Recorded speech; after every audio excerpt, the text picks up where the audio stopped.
Amigos, estamos listos para iniciar esta esperada conversación a las 7 de la mañana en punto con Leonardo Buniac, economista, magíster en Economía Internacional, especialista en finanzas internacionales, consultor en planificación estratégica y calificador de riesgo bancario. Qué oportuno conversar contigo en este momento, Leonardo, con este escenario bélico en Ucrania, este conflicto con Rusia, hasta dónde llega. Y sé que vienes preparado como siempre, además con apoyo gráfico que lamentablemente la gente que nos sigue por radio no podrá ver, pero escuchará tu explicación. ¿Por dónde empezar? Desde el punto de vista geopolítico, ¿cómo contextualizar lo que está pasando? Mira, muy buenos días, Eduardo, y como siempre, un inmenso saludo a esos cientos de miles de radioescuchas que todos los días te Gracias. siguen. Yo soy uno de ellos, por supuesto. Y bueno, la realidad es que lo que viene pasando de alguna manera es el cumplimiento de una agenda. Es decir, esto comienza desde el año 2014 con la anexión de la península de Crimea, que tiene una importancia geopolítica muy importante, porque para información de todo, en esa península que está en el sur de Ucrania, en las orillas del Mar Negro, se encuentra nada más y nada menos que la base naval de Sebastopol. Y esa es la base principal, la primera base principal de Rusia y que le da conexión con el mar Mediterráneo. El Mar Negro, como tú bien sabes, conecta con el estrecho del Bósforo, con Turquía, y de ahí con los Dardanelos baja hacia el mar Mediterráneo y le da entonces oportunidad de proyección a Rusia hacia exactamente la base naval de Tartú, que está en Siria. Es decir, que tiene una importancia sumamente importante porque le da el control a Rusia del Mar Negro, que por cierto está muy cerca del Mar Caspio, uno de los reservorios más importantes de crudo y gas del planeta. Pero el gran tema aquí, y esto es muy importante comentarlo, es que Vladimir Putin pareciera estar viviendo esa suerte de nostalgia postsoviética, ese sueño de restablecer las antiguas fronteras de la vieja Unión Soviética. Por ahí yo tengo algunas gráficas que valdría la pena colocar. Pero lo cierto es que estamos hablando de que Putin tiene una suerte de rusopolio. ¿Tú recuerdas el juego ese del monopolio? Donde Correcto. tú adquieres territorio, lo vas añadiendo y le pones casita y le pones hoteles. Wow. Esto es exactamente lo mismo. Estamos hablando de que la Federación Rusa hoy está rodeada de un conjunto de repúblicas, son 15 en total, que comprendían la antigua Unión Soviética. Entonces en el norte tienen nada más y nada menos que las repúblicas bálticas de Estonia, Letonia, Lituania, y allí estas repúblicas, gobiernan, ¿verdad?, la geografía y la costa del mar Báltico, que están exactamente al lado de un enclave estratégico llamado Kaliningrado. Esta región de Kaliningrado, ahí está la base naval entonces de la flota del mar Báltico de Rusia. Por lo tanto, entonces hay una importancia sumamente grande de controlar esta zona para poder dar acceso a Rusia al Mar Negro, pero por otra parte al Mar Báltico. En otras palabras, intentar restablecer esas antiguas repúblicas del este de Europa dentro de la influencia de Putin. ¿Por qué razón? Por la expansión de la Alianza Atlántica. En otras palabras, Putin le está diciendo al mundo, yo no quiero, cuidado con esto, que me pongas misiles nucleares, que me pongas bases militares en Ucrania porque es parte de mi frontera natural. Como tampoco quiero que lo hagas en el Cáucaso y me pongas entonces allí, lamentablemente para el mundo, pues también bases militares en la República de Georgia. En otras palabras, Putin ha venido desde el año 2014 promoviendo el nacimiento de estados de facto no reconocidos por la comunidad internacional. Muchos de estos nombres que te voy a mencionar, en algunos casos son nuevos para muchas personas. Por ejemplo, Nagorno-Karabaj.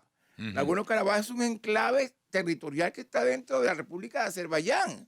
Bueno, Putin ha promovido que la población armenia de este estado del Cáucaso se rebelara, lo apoyó militarmente y ya nació la República de Nagorno-Karabaj con capital en Stepanakert, por ejemplo.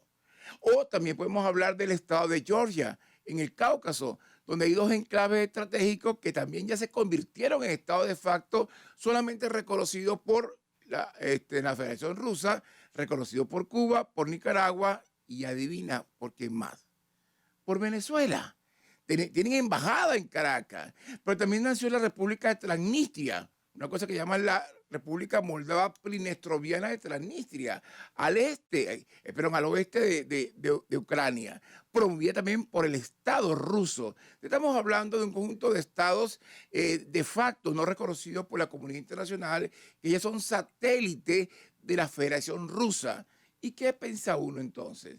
Bueno, la nostalgia postsoviética está presente en el Kremlin y no hay duda que Putin intenta restablecer de alguna manera las antiguas fronteras de la vieja Unión Soviética. Los impactos geopolíticos son enormes y son tremendos. Ayer ocurrió un evento que el mundo no le paró porque todos los ojos están puestos sobre Ucrania. China, una vez más, invade el espacio aéreo de Taiwán, entra con 7 casas y le pasa exactamente por toda su zona de defensa. En otras palabras, China pesca en río revuelto porque mientras el mundo mira a Ucrania, nadie está mirando a Taiwán. Y China en el año 2049, que cumple 100 años la República Popular China de existencia, el próximo presidente, que no sabemos quién va a ser, pero que Xi Jinping aspira a estar vivo para ese momento, dice, lo dirá en ese momento, hemos consolidado la Gran China. ¿Y qué significa esto?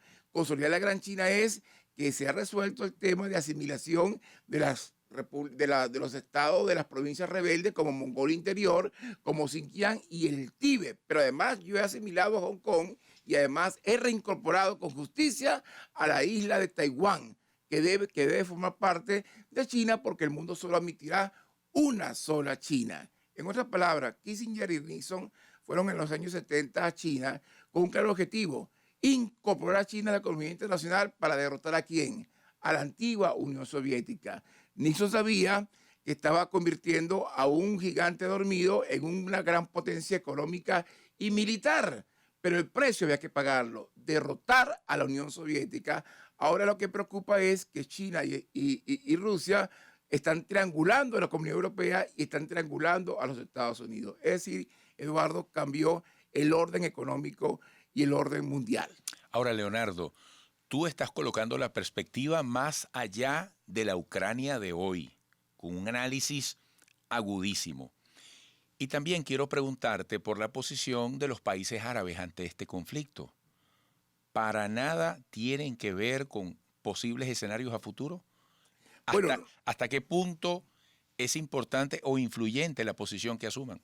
Bueno, es sumamente complicado porque cuando hablamos de los países árabes, tú me llevas obligatoriamente entonces al Golfo Pérsico.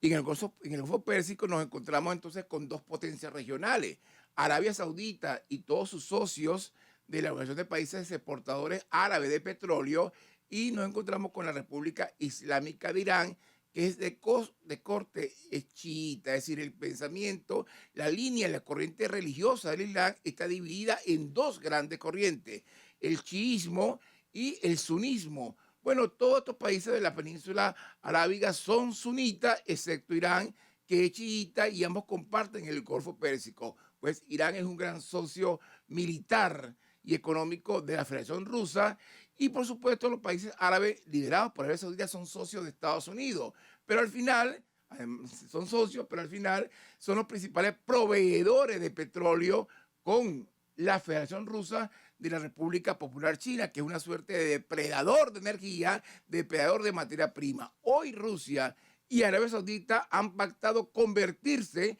en los principales proveedores de crudo para los próximos 25 años de la República Popular China. El tema geopolítico es sumamente importante, pero también lo es el tema geoeconómico, porque vale la pena preguntarse si Putin tenía esto todo planificado, cómo se planificó y cómo se organizó. Pues te lo digo rapidito, y hay cifras contundentes para No me adelantes nada, Buniac. Pero él se preparó para esto. Tengo que ir a la pausa. Mira, yo te estoy escuchando y digo, qué bárbaro es este caballero. Ay, gracias. Yo me imagino que tú de carricito en el colegio te encantaba jugar con una bola del mundo, el globo terráqueo, te gustó la geografía, uno le podía dar vuelta, le dabas vuelta y jugaba. Me imagino, es que y le ponía el dedo y decía, ay, mira, aquí hay un cayó aquí. Aquí hay un país que se llama Nigeria y está en África. Wow, qué admirable, Leonardo. Entonces decía, ¿y dónde quiero viajar? Y le daba vueltica y ponía el dedo también. Qué admirable panorámica nos has dado desde el punto de vista geopolítico. Quisiera que al regreso entráramos en la situación, porque fíjate, aquí hay un choque de estrategias, está la del poderío militar, pero está la estrategia económica, que hasta ahora ha asomado el tema de las sanciones, del bloqueo. ¿Está Putin acorralado? ¿En qué condiciones desde el punto de vista económico Putin puede continuar adelante? ¿Sabes por qué Ajá, razón ajá, Putin hace esto? ajá. Adivine por qué. Porque puede. Bueno, nos vas a explicar al regreso por qué. Amigos, es Leonardo Buniac. Bueno, amigos, 7:15 minutos. Leonardo Buniac sigue con nosotros. Para un análisis hay que ir al pasado, pero también hay que ir al futuro. Y dice Leonardo Buniac que se viene cumpliendo una agenda. Pero esto colocado hacia adelante, ¿en qué condiciones pone a Putin? Porque, bueno, le están tratando de cerrar el paso desde el punto de vista económico por todos lados. Y apenas estamos en los primeros capítulos después de que se inicia ya el escenario bélico. ¿En qué condiciones está Putin? Bueno, Putin no iba a dar este paso si no estaba preparado para ello. O sea, ¿por qué razón Putin invade Ucrania? Por una sola razón, porque puede. Sencillamente porque puede hacerlo. ¿Qué ha hecho Rusia desde el año 2014? Ha venido haciendo una suerte de acumulación de riqueza a expensas del bienestar económico y social de la población. El Producto Interno Bruto de Rusia apenas crece porque la economía rusa es una economía precaria. Sin embargo, Putin ha acumulado en los últimos 8 años la fabulosa cifra, Eduardo, de 600.000, escúchame bien porque es fácil decirlo, 600.000 millones de dólares en reservas internacionales. Y esto lo ha hecho a pesar de las sanciones económicas y financieras que le han sido impuestas por la anexión de la península de Crimea desde el año 2014. Es decir, las sanciones no le han hecho absolutamente nada a Putin. Hoy acumula una cantidad enorme de reservas que le permite financiar la gestión financiera deficitaria de su gobierno una vez que las sanciones arremetan de manera importante contra él, porque todas están debidamente calculadas. Sanciones contra las élites empresariales no me interesan. Sanciones contra mis bancos no me interesan, porque además he hecho una suerte de recomposición de mi reserva cambiando dólares a euros. Es decir, la participación del dólar de los Estados Unidos dentro del pote de reservas internacionales de Rusia ha venido cayendo para darle paso al euro. Y resulta que con el euro él se siente muy cómodo, porque viene la parte más bonita de la película. Es que ¿por qué Ucrania es tan importante para Putin? 2 razones te dije. La primera es militar. La base naval de Sebastopol en Crimea, su acceso al Mar Negro y su proyección al Mar Mediterráneo. Pero es que además resulta que el 40% de los tubos de hierro que alimentan a Europa de petróleo y gas pasan por territorio ucraniano. Y cuando hablo de tubo de hierro, hablo de gasoductos, de poliductos y de oleoductos. En otras palabras, voy con algo muy fuerte, y es que Europa Occidental es un rehén energético de la Federación Rusa, Wow. porque Europa depende de un 42% del gas ruso y de un 38% del Europa petróleo. Occidental. Europa Occidental, la Comunidad Económica Europea consume un 38% de su petróleo proviene de Rusia y un 42% del gas proviene de la Federación Rusa. ¿De dónde? De Siberia Este, de Siberia Oeste, de los Urales, de la cuenca del Yamal. Entonces hay una suerte de dependencia muy importante de Europa, y esta dependencia promedio te la puedo decir individualmente. Los países bálticos, Estonia, Lituania y Lituania dependen un 100% de Rusia. Finlandia depende un 100% de Rusia. Austria depende un 100% de Rusia. Y Alemania, la cuarta economía del planeta, el motor de la economía europea, depende de un 65% del gas ruso. El puño de Putin golpea fuerte. Definitivamente. Pero te pregunto, Leonardo, yo escuché por ahí una frase según la cual Rusia era un enano económico y un gigante nuclear. ¿De dónde sacan que Rusia tiene enanismo económico? Bueno, porque no es una economía diversificada, es una economía monoproductora, monoexportadora y monodependiente de la actividad petrolera. Por eso esto le ha permitido, con altos precios del petróleo, acumular un fondo de reserva superior a los 600.000 millones, con lo cual tiene capacidad para financiar importaciones y para poder financiar la gestión financiera deficitaria de su gobierno, y por otra parte atender el servicio de la deuda pública. Y tiene algo más importante. Europa ha venido dando pasos importantes para independizarse del gas y el petróleo ruso, como por ejemplo a través del norte de África, a través de Argelia. Pero por otra parte, ¿qué ha hecho Rusia? Consciente Putin de que Europa está dando pasos para independizarse, ha volcado, ha hecho un realineamiento estratégico de su modelo comercial y se ha convertido en el principal proveedor de crudo y de gas a la República Popular China, y ha lanzado proyectos enormes. Acaba de firmar un proyecto, para que sepa, de 350.000 millones de dólares para proveer por 25 años petróleo y gas a China a través de Asia Central. Pero mira, Leonardo, ¿por qué, por ejemplo, el primer ministro alemán Scholz le dice a los rusos, vamos a cortar suministro de gas como una sanción de Alemania o de Europa a los rusos?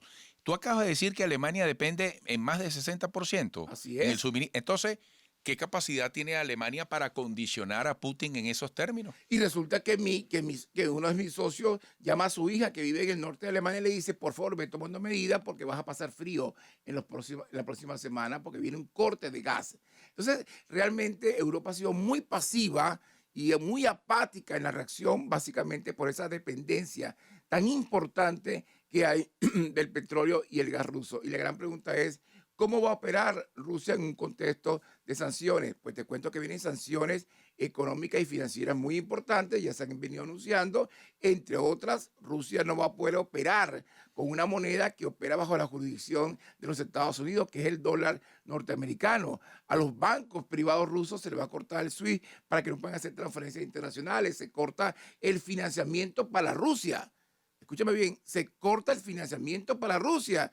Y Putin responde, bueno, tengo 600.000 millones de dólares para sobrevivir a estas sanciones, pero Europa que se prepare porque se queda sin petróleo y se queda sin gas. Mira, de este lado del mundo, ¿qué podemos asomar? O sea, ¿qué podemos vislumbrar? Fíjate, tú has nombrado Nicaragua, Cuba, Venezuela, dice, estamos con Rusia. El mismo Bolsonaro, que no quiere a Maduro, dice, estamos con Putin. Hacia este lado del mundo, ¿qué posibles consecuencias puede traer en esto? Sobre todo cuando estamos hablando de las sanciones. Ayer Nicolás Maduro decía, mire, vamos, llamando a la calma, llamando un poco al planeta a que manejemos esto con mucho cuidado. Pero, ¿qué podemos avisorar aquí?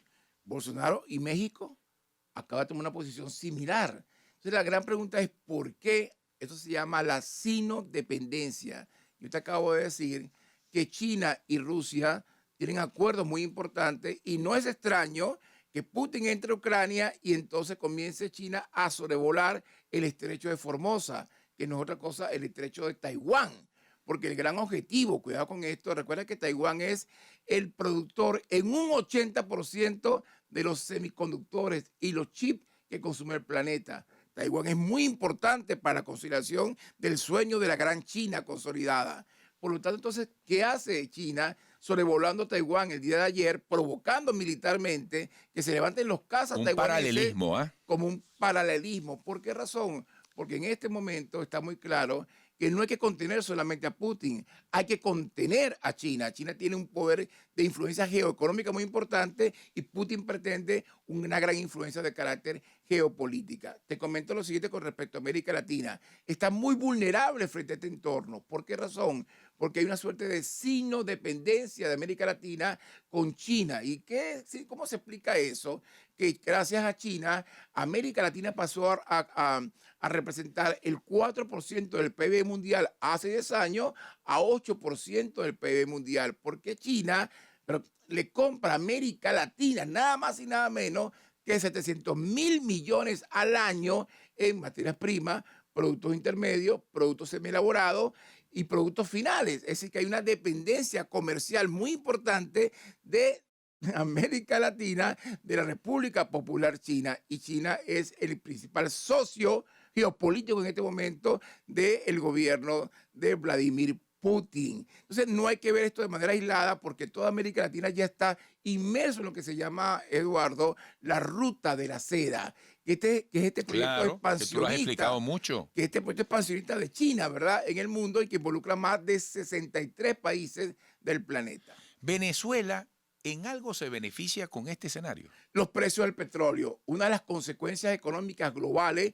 y que van a ser muy duras son los elevados precios del petróleo. Ya hoy el Brent está por encima de los 105, el West Texas ya superó los $100, pero los futuros, ¿verdad? En el mercado petrolero se están cotizando en valores que van desde $125 a $150. Es decir, fiesta para los países petroleros, empezando 5.000 productores de esquisto y lutita en Estados Unidos, que están viendo cómo el precio se convierte en un sistema de incentivos para producir mucho más. Hoy Estados Unidos exporta más petróleo del que importa. Cuidado que todo esto sea un modelo de negocio también, porque al final todo es económico. Entonces resulta Todo es que mercado, ¿no? Venezuela al final se va a beneficiar, por supuesto que sí, porque a pesar de que su producción petrolera todavía no llega a los 800.000 barriles diarios y sus exportaciones no superan los 600.000, pues tú sabes muy bien que el ingreso es igual a precio por cantidades. Pues este precio tan importante, este aumento tan importante, a pesar de que vendemos con descuento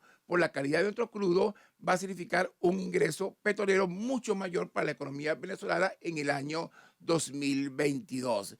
A mí lo que me preocupa es cuál puede ser la posición política del gobierno venezolano, no a nivel de anuncios, sino a nivel oficial, si decide Venezuela reconocer oficialmente a la República Separatista de Donetsk, de Lugansk, incluso si Odessa, que está en el oeste de Ucrania, también la separan, vaya a pasar a reconocerlo. Si eso es así, Venezuela se inscribiría en medio de un gran conflicto en el eje Caracas-Moscú, en una frontera mucho más abierta y podría ser víctima de alguna suerte también de sanciones adicionales o lo peor, que se ha venido buscando todo lo contrario, que se restablezca de alguna manera algunas libertades económicas y que Venezuela pueda de alguna manera navegar por un mar donde necesitan, por supuesto, el bloqueo y sanciones tan importantes como las que hemos tenido hasta ahora.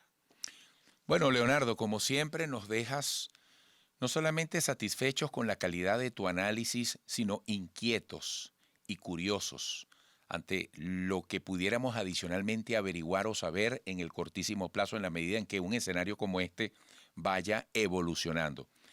Como diría un viejito, Dios te guarde